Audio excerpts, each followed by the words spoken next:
Damn, I really don't understand. Y'all coming for 6ix9ine. I don't know what they gonna say. 6ix9ine got a tweet with him, put a hit on the life insurance. I don't know. I don't know what they're gonna say. You know what I'm saying? All I'm saying, whatever the situation is foul, man. It's foul, man. The video opens the way we've come to expect from Tekashi 6ix9ine's wild appearances. He jumps on screen, neon-colored hair tied back, tattoos flashing across his face and arms, speaking with that restless confidence that once made him the most talked-about figure in rap. The energy is loud, exaggerated, almost like watching a living cartoon. But on a closer look, just days later, the vibe shifts. Between his random gestures and smug little grins are comments that seem meaningless until you realize what followed. It feels like the quiet before a crash. A man fronting for the spotlight without knowing disaster was already on its way. In that instant, the atmosphere is heavy, charged with tension, as if the mistakes of his past were already twisting tight around someone near him. Now, police also told us an autopsy was planned for Sunday night, and they were hoping to release more information at some point this morning or later today. So we're just waiting on that. As soon as it happens, we'll be sure to let. And then came the headline that stopped everything cold. Ariela La Langosta, the Dominican influencer who had once been spotted alongside Tekashi in New York's flashy nightlife and even popped up in his WAP video back in 2023, was discovered behind the wheel on the cross-county parkway. The report was blunt and devastating. She was found with injuries that left no room for doubt, and investigators immediately suggested she had been marked for violence. Police made it clear this wasn't random, not a tragic case of wrong place, wrong time. Whoever went after Ariela came with intent, and they didn't leave until the job was done. In an instant, those playful clips of her laughing in clubs or posting dances on Instagram turned into haunting reminders, the final snapshots of a life cut short under the darkest of circumstances. We're still trying to gather a lot of facts from her recent activity leading up to this point. So relatively soon after we discovered the vehicle, that the crime took place a short time before. The tributes poured in, as they always do, but Tekashi's message cut the deepest. He took to social media, calling her a remarkable woman, even the Queen of New York. He swore she had always stood by him, and he ended his words with a phrase that now feels unsettling: "My sister." But was she really family, or did her closeness to him make her an easy mark? Because if you trace Tekashi's long and chaotic trail, you know he's been a lightning rod for enemies. His rise came through controversy, his career built on drama, and everything shifted when he flipped on the 9 Trey crew in court. From that moment, he carried the label of snitch, shadowed by threats of revenge and vendettas stretching from New York corners to global cartels. If Ariela moved inside that orbit, was she also caught in its danger? That's the question burning now. Her final hours map a route from her shift at Icon New York, the Manhattan lounge where she bartended, to her car in Westchester. And somewhere along that path, a decision was made that she wouldn't see another sunrise. Detectives are tight-lipped about details, but one word stands out in their reports: targeted, not chance, not unlucky, targeted. By who? For what? And how far back does this trail go? The easy explanation is she was swallowed by the storm that constantly surrounds Tekashi. But on the streets, the whispers say something else, something darker, something personal, and maybe a secret Ariela carried to her grave. Yo, so a couple days ago, man, 6ix9ine girlfriend was sitting in the car. This is like crazy, gang. Here's where the first shocking rumor explodes: Ariela's hidden ties to a rival cartel. Insiders in New York's nightlife whisper that her world wasn't only champagne, high heels, and Instagram glitz. Some say she had connections running deeper, links to men who operated far beyond velvet ropes and bottle service. Was she moving through the same dark lanes where Tekashi's enemies prowled? It's a chilling thought. Rival crews don't always strike the star at center stage. Sometimes they send their warning by hitting someone close. Taking out Ariela would not only break Tekashi, but send a brutal reminder that loyalty comes with a cost. If that theory is true, her role wasn't just as a friend or sister. She may have been a piece on a board in a war much bigger than either admitted, but that's only the beginning. A more venomous rumor has started to crawl through forums and hushed talks in the Bronx and Queens, the so-called fake sister betrayal theory. Despite Tekashi's emotional tribute, some insiders claim their relationship wasn't as solid as he portrayed. Allegations, still unproven but spreading like wildfire, suggest Ariela may have been passing information to his rivals, playing both sides in a dangerous game. If that's true, it would explain why she suddenly became expendable. In Tekashi's world, double lives are short-lived, and betrayal is punished without mercy. Whether she was pressured, cornered, or willingly involved, this theory paints her not as a bystander, but as a player in the shadow games that sealed her fate.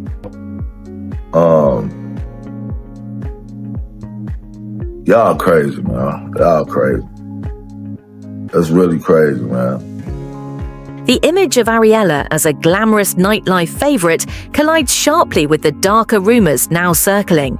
On Instagram, she had more than 500,000 followers, filling her feed with polished snapshots. Cowboy hats, Colombian poolsides, nights lit by neon. Just 10 weeks before it all ended, she captioned a post, "Happy and blessed." Today, that phrase feels like an echo from the grave, as strangers flood her comments with grief. But beneath the filters and curated smiles, was she trapped in dealings she couldn't escape? Every photo takes on new meaning once you believe someone was carrying secrets no lens could show.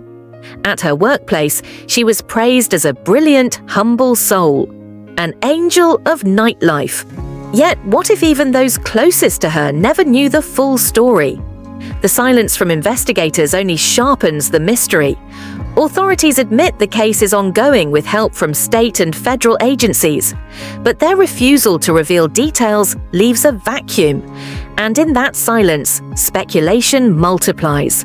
Some whisper Tekashi was the real target, and Ariela's car became the substitute when they couldn't reach him. Others insist the strike was meant to wound him emotionally, tearing away someone he publicly called family. And then comes the cartel angle, that she crossed paths with people who never forgive, never forget, and never leave loose ends alive. Each theory pulls the into into darker territory. Each rumor tightens the web of betrayal and violence that has haunted Tekashi from the very start. Right, Lisa, the woman was found inside the car here along the cross-county parkway just before exit 7, which is Broad Street. That's just where we are. So Westchester County Police tell us they started getting phone calls Sunday morning around 8 o'clock about a disabled car that was on the side of the parkway. Officers arrived to find a woman behind the wheel of the car. New York's nightlife has always shimmered in neon lights and champagne flutes. But behind the velvet ropes and staged glamour hides a world as jagged as shattered glass. And Ariela thrived in it. She poured drinks at hotspots like Econ, posed beside celebrities, and mingled with hustlers who blurred the line between businessmen and enforcers. In that arena, every whispered deal and backroom glance carried weight. People flaunted cash, but what they were really brandishing was influence, and influence always draws predators. For Ariela, balancing her image as a rising influencer while orbiting Tekashi's notorious circle, the club was more than a job. It was a chessboard where one wrong move could cost everything. Did those nights behind the bar connect her to the very players who would later decide her silence was non-negotiable? And now to that upsetting discovery on a local parkway. A woman found car in Westchester. News 12's Lisa LaRocca is in Mount Vernon Forest. What makes Ariela's story even more haunting is the shadow that lingers over her final hours. we know she clocked out of her shift at Icon New York that night, a lounge where customers adored her and staff praised her. But once she stepped into the thick Manhattan air, the timeline splinters into uncertainty. Some insist she walked out alone. Others claim she left with a man whose identity remains hidden. Surveillance outside the club shows her car pulling away just after 3 a.m. Yet the hours that followed dissolve into mystery, each missing detail feeling like the key to understanding her fate. Detectives are piecing together digital traces, but little has been revealed. Friends say her phone was unusually active with unanswered calls and messages until everything went dark around dawn. Was she arranging a meeting? Was she being led into a trap? The sudden silence feels deliberate, as though someone severed her lifeline before making their move. And in that silence, the most chilling questions linger. Who commanded her attention in those final moments? And why has no one stepped forward to break the quiet? I don't know what happened. I know it's foul, and whoever did it, y'all bogus, man. Y'all bogus, man. That beautiful young lady like that, man. This world just getting to a whole nother level. It's just getting out of control, gang. Y'all sick. Adding to the mystery are accounts from passing drivers who claim they spotted her car stopped at a rest area north of the city before it was later found abandoned on the parkway. That brief pause, if it truly happened, could mean she met someone there, or perhaps tried to lose a shadow she realized was following. With no confirmation, it lingers like a ghost detail, an unsettling gap in the timeline that refuses to close. Each unverified sighting only deepens the suspense, pushing the idea that Ariela wasn't simply heading home that night, but traveling a route carefully scripted by someone else. Investigators' choice to keep surveillance findings hidden sharpens the unease. We know cameras covered Icon's entrance and the major highways leading toward Westchester, yet none of that footage has surfaced. Was it too unclear to matter or too telling to release? Could it reveal Ariela with someone authorities aren't ready to name? That secrecy has only fueled speculation that her final hours were far from ordinary. Every withheld frame of video leaves the public wondering if the truth is far more explosive than officials will admit. What is y'all doing, man? I understand whatever he did, like I always say, man, get your man. Get your man. Get your man. Get your man. If y'all looking for 6ix9ine, if y'all thought that was revenge, that definitely some revenge to hurt him. But that ain't no real man. That ain't no standing no business ass nothing, or whoever did that, or whatever y'all got going. Then come the whispers of a cryptic phone call made just after she left work. Reportedly, it went to a number not found in her usual contacts. Some say it lasted less than a minute, ending abruptly before any trail could be traced. If that detail is true, it suggests Ariela was in touch with someone outside her circle, maybe arranging a meeting or answering a call she couldn't afford to ignore. It raises the chilling thought that her fate was sealed not under the club's neon glow, but in the quiet vibration of a phone as she stepped into the night. These fragments, the missing footage, the uncertain sightings, the sudden silence on her line, form the outline of a trap she walked into unknowingly. The timeline doesn't fit.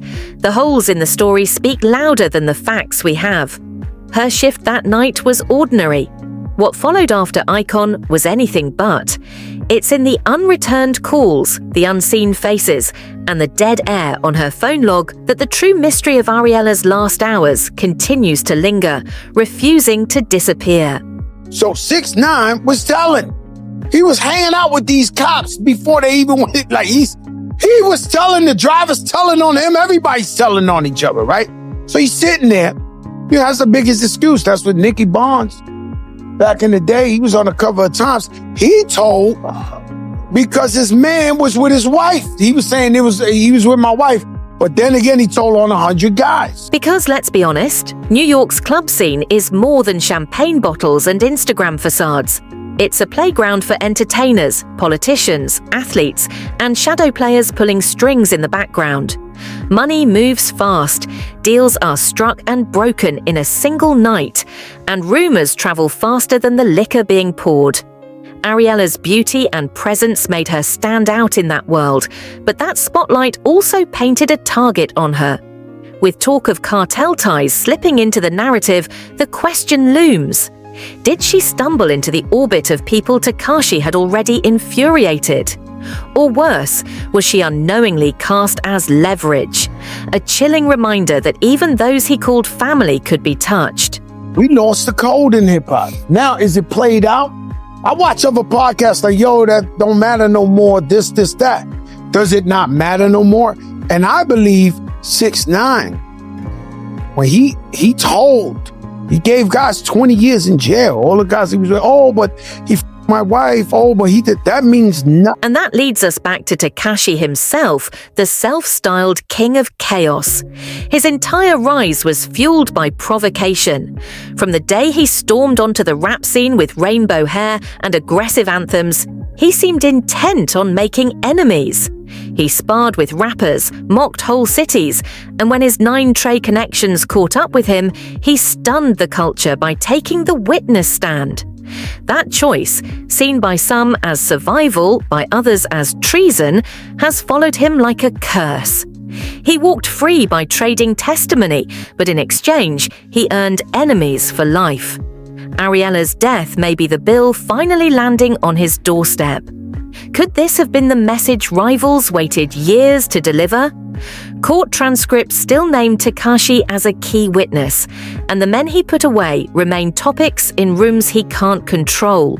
Each feud he stirs online only reopens the wound. Not long ago, he admitted in court to drug possession, just another headline in a career defined by recklessness. But the streets never erase. And if Tekashi's circle has grown thin, then Ariela may have been the most vulnerable point of attack. A brutal reminder that his image of invincibility has always been an illusion. The day 6ix9ine sat on that stand. No! Man. You remember, if you're watching the story, they taking him to court in bulletproof vests. They acting like he was telling on El Chapo. He put a lot of good people in jail, man. Look at the timing. Ariela had just finished a shift inside the same nightlife arena Tekashi has long treated as both a stage and a battlefield. Only hours later, she was gone, and detectives made it clear this was no accident. Doesn't that read like a message written in bold? Even his fiercest critics admit Tekashi thrives on the idea that the whole world is against him. But what happens when that storyline breaks out of comment sections and starts leaving bodies in real cars on real highways? This is the escalation few wanted to imagine, the trolling spilling into tragedy, the clout wars turning deadly. Yo, what's the event in hip-hop that broke the camel's back? Pause. To make it to where you could snitch, and if you make good music or something, you could still live out here in hip-hop. Like, what was the straw that broke the camel's back in hip-hop, where we had a code and there is no code no. And we can't ignore how Tekashi's reputation has unraveled. In recent years, his music has drawn more mockery than praise. New tracks like Hannah and Papa were ridiculed online, with fans bluntly replying, "No thanks." When the music loses its spark, controversy becomes the only fuel left, and that creates a dangerous cycle. The need to stay relevant by provoking conflict, even as those conflicts leave him wide open for retaliation. Ariela may not have been targeted for who she was, but for what she symbolized. The weak spot in the armor of a man who built his career on daring others to strike back. There's no such thing as a credible rat. But Sammy the Bull shoot the guy. He told on 16. They set him up though. They altered the tapes. Tekashi's public grief on Instagram, calling Ariela the Queen of New York, only poured gasoline on the speculation. If she truly was family to him, then whoever planned this strike knew exactly where to hit. Was it a rival artist he mocked online, a 9Trey affiliate still carrying old grudges, or a cartel faction flexing their reach? Every theory circles back to one truth: Tekashi's orbit is a dangerous place to exist. And Ariela may be the latest, most tragic evidence of that. Her story isn't just about her life cut short, it's about the cost of standing too close to a man who has built his fame on taunting danger. Tekashi has long sold the world an image of being untouchable, laughing at rivals while stacking controversies like trophies. But each feud, each courtroom revelation, each taunt aimed at his enemies adds weight to a bomb that feels ready to explode. Ariela's death may be the first fracture in that illusion. The question now is chilling. When it goes off again, who else will be standing in the blast? Share your thoughts in the comments, and as always, stay safe. Until next time, we leave you with heavy hearts and eyes wide open.